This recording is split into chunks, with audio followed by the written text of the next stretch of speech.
Matt Schaff and Jared Smola of DraftSharks.com here to walk you through a preview of Week 2. If you want to stay on top of all the new content that we're putting out here throughout the week, every week of the season on the YouTube channel or the various podcast listening channels, hit the subscribe button right now below this video or subscribe to whatever pod service you're on. We're putting stuff out throughout the week, throughout the season. We appreciate you riding along with us, and we're here to try to help you win. So, Jared, now let's run through some of the top stories, top questions, top decisions for lineups in Week 2. And we're going to start in the same place that we started last week, and that is with Joe Burrow and the Bengals. And it seemed like more of a no-brainer at this time last week, at least to me, that we go ahead and put Joe Burrow into our lineups. But he had a bad Week 1. However bad we could have thought it might go, it was 50% of that. What are we doing? Are we betting on an immediate rebound for Joe Burrow and the Bengals? I am, and he's still an easy start for me this week, along with T. Higgins. So, goose egg, just part of the T. Higgins experience, right? You're gonna get some bad games from T. Higgins. Yeah, I think it was the matchup we talked about. He struggled against Cleveland in the past, and I do think the Browns defense is going to be good this year. There's probably some rust for Burrow after missing most of August with the calf injury, and then the weather was definitely a factor in that game too. Deshaun Watson also struggled. I think the weather is something to keep in mind next time we get Joe Burrow in a sloppy game like that. But assuming the weather's okay this week, I think he gets Baltimore. The Vegas lines are concerned about the Bengals. They have a 25-point implied total. That's the 6th highest on the week. And the Ravens are definitely without safety. Marcus Williams, cornerback Marlon Humphrey is iffy for this game. So to me, it's not really a scary matchup for Burrow. Yeah, I heard Josh Norris of Underdog make a comment about the small hands thing that we all kind of chuckle at combine time. But, when it's wet, that's when there's potential for it to be an issue. So maybe it's something to consider in the rain. Also, with the wet field, a guy coming back from a calf injury probably would have been a good reason to downgrade him some. There's some chance of light rain in the forecast for this week. We'll obviously be watching that as it gets close to Sunday. We're not going to make weather predictions on Thursday for Sunday games, but we'll certainly be watching that. You mentioned the matchup with the Browns. I looked at the numbers against the Ravens last year, and Joe Burrow actually fared worse in 2 meetings with the Ravens than he did in 2 meetings with the Browns. That said, as you already mentioned, Marlon Humphrey was on the field for both of those games. He's their top corner. He's currently injured. Marcus Peters was on the field for the first game against the Ravens last year. He is currently a Raider. Marcus Williams, starting free safety, got hurt midway through the first meeting last year and returned for the second meeting. So it's a much different secondary. And Marcus Williams just tore a pec muscle last week, so he's out. So it's a much different secondary this week. That said, we do have Joe Burrow lower in our rankings this week than we normally would for a fully healthy Joe Burrow that didn't start the season the way he did. He's still in QB1 territory. You're still probably starting him. If you want to bench him for somebody that's close in the rankings, that's, somewhere above QB14, that's certainly your prerogative. It might work out. It would have worked out for you last week.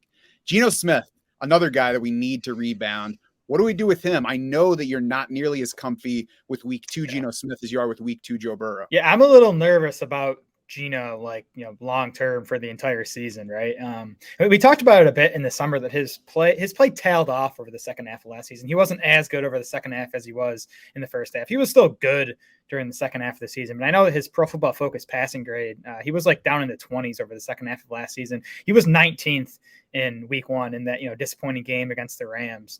Another issue for Seattle, it looks like they're going to be without both of their starting tackles. That's a concern this week and going forward. The matchup is as good as you could ask for Geno Smith. He gets the Lions. This was the game that produced, I think it was 93 points last season. This Seahawks Lions game, it was in Detroit as it will be on Sunday. I do think the Lions defense is going to be better this year than it was last year. I think they showed that at least a little bit against the Chiefs. Yeah, all right. It's a low bar, but it's still about as good of a bounce back spot as you could ask for Geno. So if he struggles on Sunday, I'll be in full-on panic mode about Geno Smith and his pass catchers. Pressure would be an issue even if his tackles were healthy or if Charles Cross were healthy. 6th highest Week 1 pressure rate for Geno Smith, according to Pro Football Focus, among the starting quarterbacks who actually finished the week. Patrick Mahomes was only slightly behind that in his matchup with the Lions, so there could be more pressure this week. The difference, of course, between Mahomes and Geno Smith, Patrick Mahomes tied for the second best passing grade under pressure last week. Patrick Mahomes is Patrick Mahomes. Geno Smith is Geno Smith. He was 13th in passing grade against pressure last week. That's exactly where he was last year. So it doesn't kill him, but it doesn't help him. and he was pressured on 33.5% of dropbacks last year versus 44% in week 1 this year. So if we get pressure from the Lions, that's going to hurt. And when we're looking at Geno Smith versus Joe Burrow, we're talking about Geno Smith, a guy that we drafted around the top of QB2 territory, as opposed to Joe Burrow, who we expect to be an elite quarterback. So you want to be more willing to bet on the potential elite quarterback to bounce back. The other guy, it makes sense to, slow play it a little bit, see what happens. He might be a better option for you. I would play Geno Smith this week over Daniel Jones and over Dak Prescott, because Dak Prescott's got the Jets.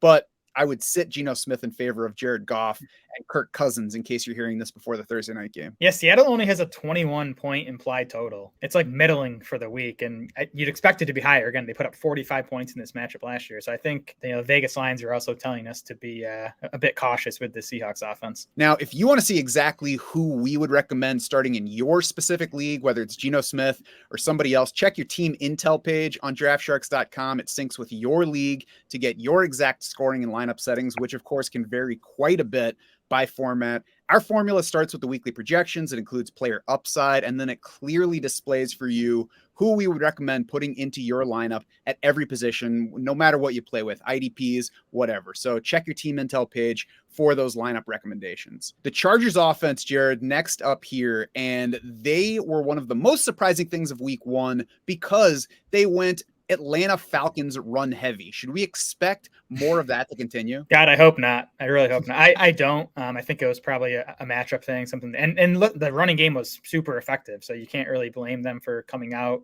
on the run heavier side and sticking with it. I buy that they're going to be a bit run heavier than they were last year when they were one of the pass heavier teams in the NFL. But I still think the Chargers will probably finish the year top 10 in pass rate.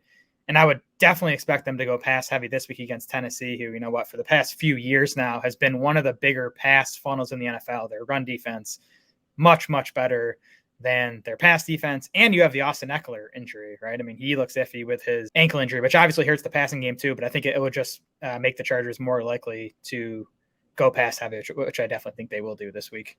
Yeah, there's that matchup factor. There's natural regression because there's just no way that they're going to continue the season like the Falcons, because it just doesn't make sense.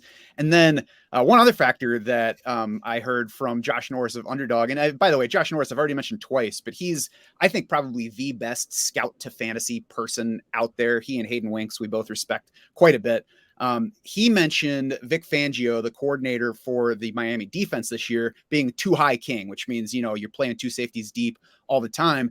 And that being a scheme where it makes sense to load up the run if you have 2 running backs that you really like, if you have the blocking scheme to create space. And they were getting big yards on the ground in that matchup with Miami. And the other factor in play there, Brandon Staley, the head coach of the Chargers, coached under Vic Fangio in both Chicago and Denver. So he knows Vic Fangio's scheme. And if that was a driving factor for that game plan against the Dolphins, it makes even more sense because of Brandon Staley's familiarity. So again, just one more reason that it makes sense for it to be a week 1 plan and not necessarily an overall shift in the offense. I'm betting on plenty of passing this week. I'm looking at Justin Herbert and his wideouts to put up potentially huge numbers against Tennessee. Yes, definitely. I'll probably be playing Herbert and Co. in DFS again this week. We'll certainly be talking that Friday and probably be playing them until it works out, or, you just run out of money. So the Baltimore backfield has been a big topic ever since J.K. Dobbins went down last Sunday, and of course through the waiver run. Jared, now we get to see the first game post J.K. Dobbins. People either paid a whole lot for Justice Hill or watched somebody else get him. What should we do with this Ravens backfield now? Yeah, I think ideally you're playing the wait and see game, right? See how it shakes out this week and then maybe consider one of these guys.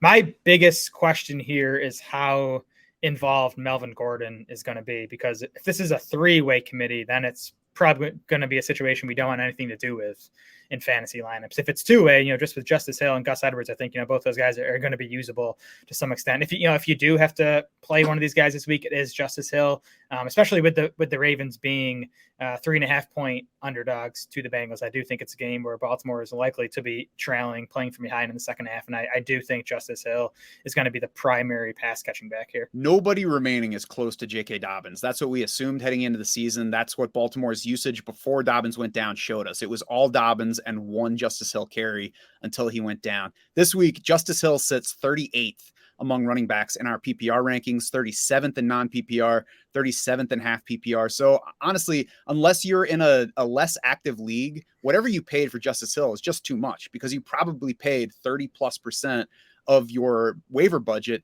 to get him. And why are you spending that on a guy that you don't want to start right away? And if the argument against him is matchup pushes him down, why are you spending that much on a running back who matchup can push all the way out of running back 3 territory? It's just, we are all quick to say this is the next guy up. To me, this is not a situation that has the next guy. It has a bunch of guys working to fill in, and that makes the assumed leader not worth it. I don't think you should feel too bad if you spent 30% of your fab on Justice Hill. I think again, we're in wait and see mode. We're seeing what this looks like. I think there's a chance that we're projecting Baltimore's backfield next week and Justice Hill lands like 25th among running backs. And if that's the case, I think in deeper leagues like the FFPC, I think 30% is fair. Yeah, I still think everybody who bought Justice Hill this week is going to end up looking back and regretting it, or, doing other things to fix it later. But either way, we'll see. Gus Edwards only slightly behind Justice Hill in the rankings, so we'll see exactly how things shake out. DeAndre Swift, by the way, got 1 carry and 2 targets in week 1. He sits 12 spots ahead of Justice Hill in our PPR rankings, just to put a little bit more context. Jared, away from the Baltimore backfield, give me a running back that disappointed in week 1 that you're not giving up on yet, whether it's short-term or long-term, or maybe just even a guy that you think is going to rebound significantly this week and be worthwhile. Yeah, this is definitely a more short-term one, but I'm going back to Jamaal Williams. I want to say I underrated the matchup last week and how tough it was against Tennessee. We knew Tennessee was tough. Give me a running back who plays 75% of the snaps as Jamaal Williams does and, gets 18 carries and 2 targets. I'm probably still starting him against Tennessee last week because there's aren't many running backs who get that type of work. So we'll see if Kendre Miller is back. That's a Monday night game. Even if Miller's back, I think Jamaal Williams still, dominates backfield work, at least in the rookie's first game. And this matchup is much easier than last week. Carolina just got blasted by the Falcons running backs. And, Jamaal Williams is not as good as Bijan Robinson. He's not even as good as Tyler Algier, but it's a much easier matchup. The Saints are favored. Game script should be in their favor. I think Jamaal Williams has a chance to get, 20 or so touches again on Monday night. Yeah, I agree for all the factors that you mentioned. It's the player that I have down. They're 4-point favorites against the Panthers this week, so should be favorable spot for him. And, just to add context to how much work he got in week 1, Jamaal Williams was number 2, narrowly behind Josh Jacobs in carry share among all running backs. So, you mentioned the matchup. Did we underrate it? Maybe, but you can't really project a guy to average 2.5 yards per carry. That obviously happens plenty of times, but that's not the kind of number we're generally going to project. Now, not rebounding, I think, are the Jets. We're going to talk about what to do with them after Aaron Rodgers. Jared, what is your plan? I mean, whether it differs by Jet or whether it's just a general plan, what are you doing with any Jets you have on your roster? I'm praying for Zach Wilson to either somehow figure it out, which I don't think is going to happen, or for them to, make a move. The guy who came to my head was Ryan Tannehill, but after what he put out there in week 1, I'm not even sure that that'd be an upgrade. So we'll see what the Jets ultimately decide to do. The Jets have a 14.5 point implied total this week. That's 2.5 points lower than the Cardinals, who, we know all about the Cardinals. Now it's the Cowboys matchup for the Jets. So, couldn't get much worse on the matchup front either, but I think you're going to see them, near the bottom of the league and implied total most of the rest of the way. I think, Garrett Wilson's obviously the big loser here, with the quarterback downgrade. We're going to give Josh Norris another shout out because I saw him tweet that Garrett Wilson was the wide receiver 60 last year in games with Zach Wilson. That's the floor. I think he'll be better than that. That's the floor. Even Breece Hall and Dalvin Cook, I think, have to get downgrades just because this Jets offense is not going to be as good as we thought it was going to be with Rodgers. I was not excited about the Jets, even with Aaron Rodgers in place, so I don't have to make a whole lot of decisions on Jets this week, fortunately. If I did have them, I would be selling them for anything of actual value. I'm not, just dumping everybody, but I would sell absolutely every single piece for whatever valuables I could get in return. Garrett Wilson, Breece Hall, Dalvin Cook, Allen Lazard, I would drop for somebody on the waiver wire, honestly, because the only reason to draft Allen Lazard at all was because Aaron Rodgers was the quarterback. Aaron Rodgers came in with the downside to have this team disappoint anyway, because he is old and it's a brand new team and we don't really know a whole lot about how it was going to go, but he's at least Aaron Rodgers. So it was like all right, let's see what happens. I want some of this guy just in case. Now that it's gone, Zach Wilson is Zach Wilson. Is he probably a better version of last year's Zach Wilson this year? Probably, but only because he can't get any worse. He got yanked from a game for Chris Streveler at one point last year. This is as bad as a situation could get in one play. So I would unload everybody. I think there is a sell window on Garrett Wilson because of that awesome touchdown catch he made in that game.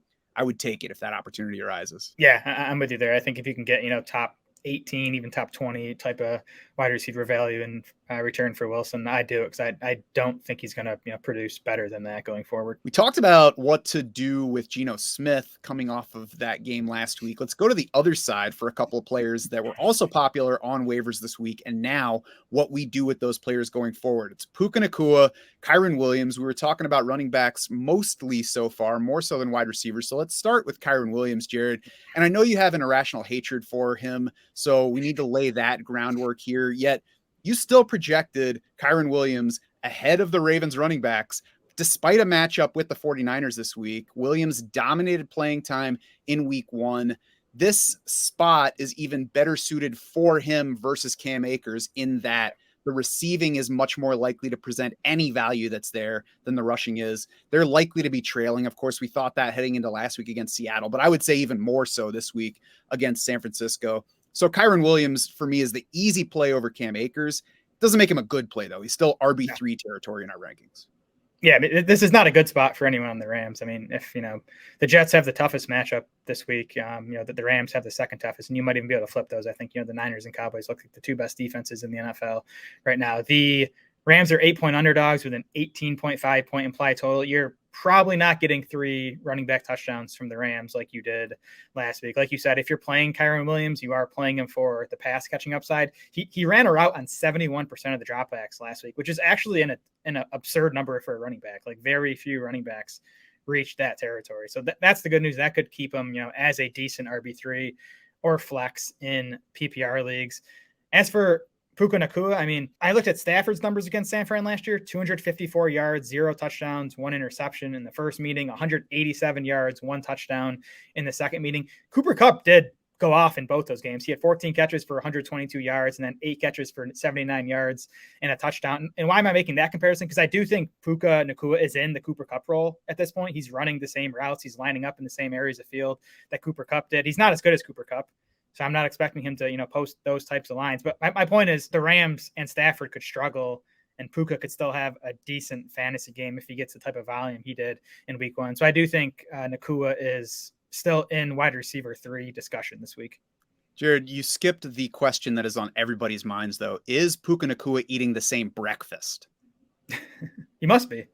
That's the only explanation, right? Because that could be what could drive him to produce this week. Listen, I think whether to play Puka Nacua this week depends on exactly what you have invested in him. Because if you paid a lot to get him this week, then play him, because paying a lot on waivers to get him is a bet that last week was a preview of what's going to be a surprise season and not just a fluke. So if that's your bet, then go ahead and play him, because we're all going to get players right and wrong every week. The rankings are going to have guys that are way off, either up or down. So if you made that bet, go ahead and make the bet this week, especially in a spot that we expect them to be trailing and throwing a lot. You mentioned the yardage from Matthew Stafford in that first meeting last year. He threw 48 passes. So if that happens again, Nacua could at least have a solid day.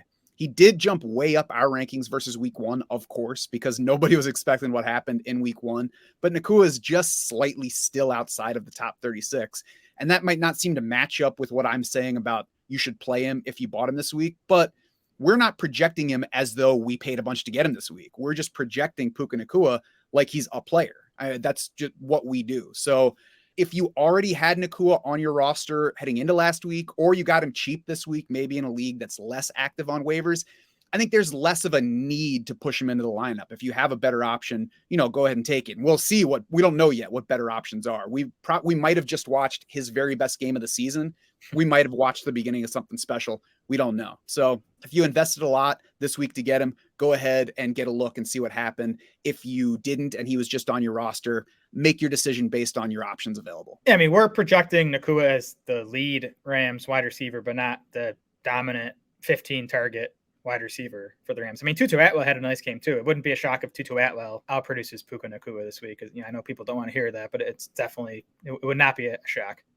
And frankly, it wouldn't be a shock if Van Jefferson winds up outperforming Puka Nacua. Yeah. It would feel like a shock. It'll feel like a shock if it happens, but it shouldn't. I mean, we have one game to go on from Puka Nacua. So we are through that first in-season run of waivers with those guys we just talked about. If you have multiple teams or even just struggle to find time during the week with that most important team of yours managing the waivers, our free agent finder is ready to help you. It syncs with your specific league. It highlights the top available options in your league. It gives you several ways to rate them versus what is currently on your roster. You can sort by this week's projections. You can sort by rest of season. You can look at what the market thinks of that player if you want to compare it to what we think of that player. Sometimes that varies a lot. Sometimes those numbers are pretty close. But all of that makes it easier, not only for you to see who to pick up, but also to decide who to drop, because that can be a tough question every week. So use the free agent finder. If you haven't signed up yet, it's not too late. Become a Draft Sharks Insider now. You can use the free agent finder and all of our tools through the rest of the season. And if you want recommendations on how much to spend in your waiver bids to get certain players, check out our in-depth waiver wire article that comes out every single Tuesday to help you with just that. Now, Jared, we're going to go to the wide receivers. Give me your favorite guy that let you down in week one, but you're going right back to this week. I like Jahan Dotson a lot this week. He didn't kill you last week if you're in a PPR league, but he had, 5 catches for 40 scoreless yards, and kind of a disappointing game for the Washington offense. Sounds like a good Logan Thomas impression. Yes, exactly. The routes were there for Dotson. He saw 7 targets for a 23% target share. That's a strong number. And it's really the matchup I like here this week. I think Terry McLaurin's going to see a lot of, Broncos all-pro corner Pat Surtain, and that's going to put Jahan Dotson on Damari Mathis. You want to know why Jacoby Myers went off last week? It's because he was in primary coverage against Damari Mathis. And Mathis last week against the Raiders gave up 8 catches, 95 yards, and 2 touchdowns in coverage. I think that's Dotson's turn to pick on Mathis. I think he's going to be the Commanders wide receiver to have a big game. I'm going to go back to Tyler Lockett, and 4 targets, 2 catches, 10 yards in week 1, obviously makes you iffy about putting him back in week 2. If the Seattle pass offense remains anywhere close to what it was in week 1, then the whole thing is in trouble. Everybody there is in trouble. Geno Smith last year, though, averaged 251.9 yards per game. He ranked 5th for the season in passer rating. Imperfect stat, I know, but still a measure. He threw for 112 last week and barely beat Zach Wilson in passer rating. But Geno Smith also finished ahead of Patrick Mahomes, Dak Prescott, and Josh Allen in that category. So all that is to say there's rebound potential. And to me, Tyler Lockett is a good way of making a mild bet on Geno Smith and the whole pass offense rebounding, because Geno Smith could still have a rough outing and Tyler Lockett can have a fine game. Tyler Lockett did work well ahead of Jackson Smith and Jigba last week. He's in all sets, whereas JSN is only on the field for 3 wide sets. So again, even if you want to slow play Geno, even if you're worried about him, I say you go ahead and put Lockett back into your lineup this week, unless you have 3 other guys that are higher than wide receiver 23 in PPR. Please bounce back, Seahawks offense. We need you. Jared, speaking of bounce backs, what do we do with Drake London and Kyle Pitts? Any hope for them being rubber this week? Honestly, my opinion on these guys has not changed. And I know we were below consensus on Drake London preseason. I think we were probably about with consensus on Kyle Pitts. He wasn't a guy that, I think we were recommending you draft a ton of, but I think he was okay at his price. I feel the same about them at this point. We knew this Falcons offense was going to be like this. Now, Atlanta ran 48 plays last week and threw 18 passes. That's extreme even for this Arthur Smith offense. I think they averaged like 24 passes a game last week, which was a pretty big jump up from 18. And then you look at these 2 guys specifically. Drake London was out there for 92% of the pass plays. That's all you could ask for. Kyle Pitts was also out there for 92% of the pass plays. That's an elite number for a tight end. Even Pitts, 17% target share last week. Not a horrible number. It's just when you throw 18 passes, it's tough for anyone to do anything. I still view Drake London as a wide receiver 3, and I still view Kyle Pitts as a mid-range tight end 1 that has probably the widest range of outcomes among those mid-range tight end 1. So we'll see where the offense goes from here this week. But I don't feel that much differently about these guys than I did 7 days ago.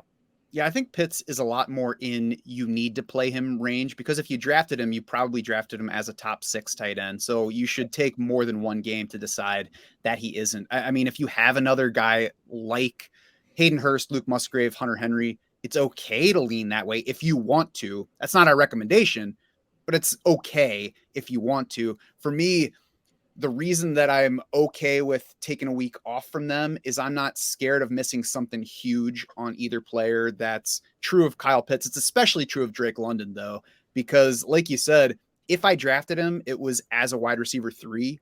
And so that guy, I'm more willing to sit this week for somebody else, in a similar range and take a shot on that person outperforming London for a team being the Falcons that doesn't want to leverage Drake London all the time. It would like to run the ball as much as possible. So I guess what I'm saying is with London, I'm not scared of missing something big if I sit him this week for somebody else that's also worthwhile, not just for whatever I can get. I mean, upside for Drake London this week is like 5 catches for 70 yards. That would be a very good game versus what he did last week.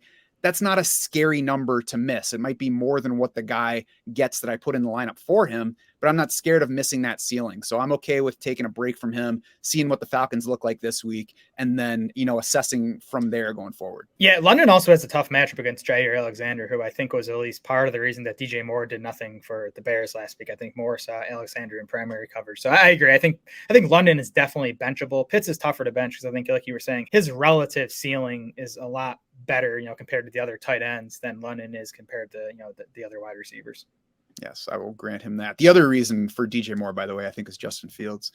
Yeah. Streaming defenses to close this thing out. Week 2, Jared, who's your favorite streaming D? Speaking of Justin Fields, I'm gonna keep attacking the Bears until they, give me a reason not to, right? I mean, I think we recommended the Packers last week. They had 4 sacks and 2 takeaways in that game against Chicago. The Bucs are the next team to get the Bears. I think the Bucs are a good streamer. And I think the Broncos, despite the fact that Jahan Dotson's going to have a big game on Sunday, I do like the Broncos defense. Again, the Commanders only put up 20 points or 248 total yards at home for the Cardinals in week 1. So, that could definitely be a offense we're attacking with our defenses in fantasy this year. Yeah, if you're looking to stream the Broncos this week, you probably already had to pick them up. They're highly owned on Yahoo right now. But if you're still looking for one right now, the Giants are only rostered in 37% of Yahoo leagues. They are at the Cardinals this week. So playing the Cardinals is going to be a pretty good bet for your fantasy defense, at least until Kyler Murray returns. We'll see about after that. The Browns, certainly a good option if you can. They're 54% rostered on Yahoo right now, so less available. But if they're both available, the Giants and the Browns, I would pick up the Browns. They're at Pittsburgh this week, which the Steelers were as bad and maybe worse as I feared they would be heading into week 1. And then the Browns get Tennessee next week. So you've got a 2-week option there, whereas the Giants are at San Francisco in week 3. Not going to want to use them for that. And just in general, if you're looking for a streaming defense and it's close between 2 of them, look for who those defenses have coming up and try to get a multi-week streamer if you can. Just makes it easier to get through your season. Streaming defense for week 3, Jared, you talked about attacking the Bears. That's my target for week 3 is the Chiefs. Home game against the Bears. Chris Jones, the defensive tackle, will have a game under his belt since returning from his holdout by that point. And then in week 4, they're at the Jets. So, maybe even if you're looking ahead right now, grab the Chiefs, stash them for week 3 and 4. Yeah, Chiefs are my top target here too. My second favorite target is the team the Chiefs are playing this week, the Jags. Kind of sucks that you can't use either of those Ds this week, playing each other. But the Jags get Houston in week 3. And Houston in week 1 was one of the faster paced offenses, and they threw more than expected based on game script. If that's going to be how they play offense this season with a rookie quarterback behind a bad offensive line, that's going to be a good offense to attack this year just for sack and takeaway opportunities. Yeah, so target that one and check back for rankings updates throughout the week to see if anything changes. Right up until Sunday kickoff, we will be, altering things on an as needed basis as we get more info on injuries, any other stories that pop up along the way, and of course, any weather that might be a factor for that game. Our goal in the end with everything we do is to try to help you win this week and to win this season.